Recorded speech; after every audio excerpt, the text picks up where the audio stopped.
بسم الله الرحمن الرحيم كلنتي وعنا وناكسن أخيارته وديقة دعونا ساي كسر دواد وررك عالم كودي وجود بيه يفلقين تودا مقال كان انتو صعني ابوين هدو ادمو معلومات كات كمغلي دونتان وحا كمدا مدحوينها هذا الكاسي مريكان كمسن دولن تشي ترام oo Netanyahu ku amray inuu ciidankiisa kala baxo laba dal haddaba labadaas dal waa labadee dal oo madaxweyne Trump ku amray Netanyahu oo ra'iisul wasaare Israel inuu laba dal kala baxo haddaba labadaas dal waa kuwa intaan ku soo gudbin fadlan muuqaalkan qaba oo leeg saar oo share garay oo u geey dadka u baahan inay xogtan wax ka ogaadaan aynu ku bilownay saaxiibayaasada muuqaalka hordhiciisa aad ku maqleyseen madaxweynaha dalkaasi Mareykanka Masan Donald J Trump ayaa ra'iisul wasaaraha Yahuuda Benjamin Netanyahu ugu baaqay in uu bilaabo in ciidamada Israel laga soo daadgureeyo dhulka Suuriya isla markaana uu qaado tallaabo taas la mid ah oo ku saabsan koonfurta Lubnaan iyagana sida uu sheegay sargaal Mareykan ah iyo Israel laftigeeduba sida ay sheegeen Trump ayaa codsigan u gudbiyay Netanyahu intii lagu guday jiray wadahadal dhanka telefoonka oo dhex maray labadooda Khamiistii waxa uuna uga digay in joogitaanka ciidamada Israel ee gudaha Suuriya uu sii horin karo xiisadda imika taagan bariga dhexe isla markaana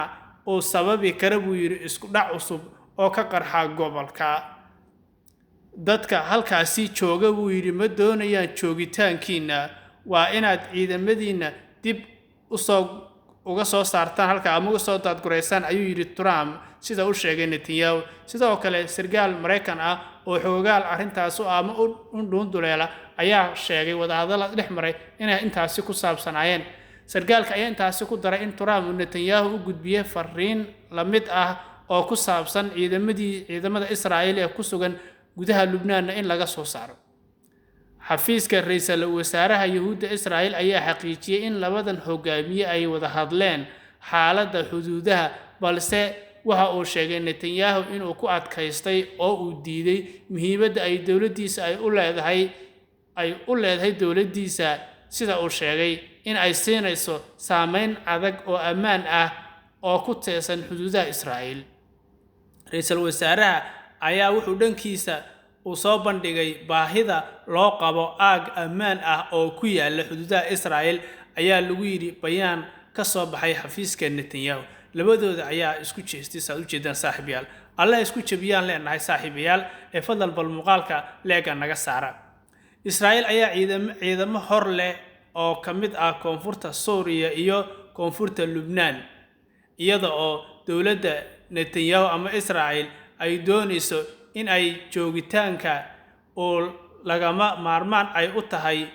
ka hortagga weerar kale oo la mid ah kii Hamas ay Israel ku qaaday 17 Oktoobar 2023 ayaanu ka cabsanaynaa ayuu leeyahay Netanyahu oo waatii wararka qaar soo baxayeen inay Jamhuuriyadda Islaamiga Iiraan Netanyahu iyo Trump labadooda ay u dhaaratay oo la doondoonayo warkaas isna waa u jira saaxiibayaal waxyeelada dambe ka soo cusbanad muuqaalada kale aynu isku eegnaa fadlan muuqaalka laga saaro share garayna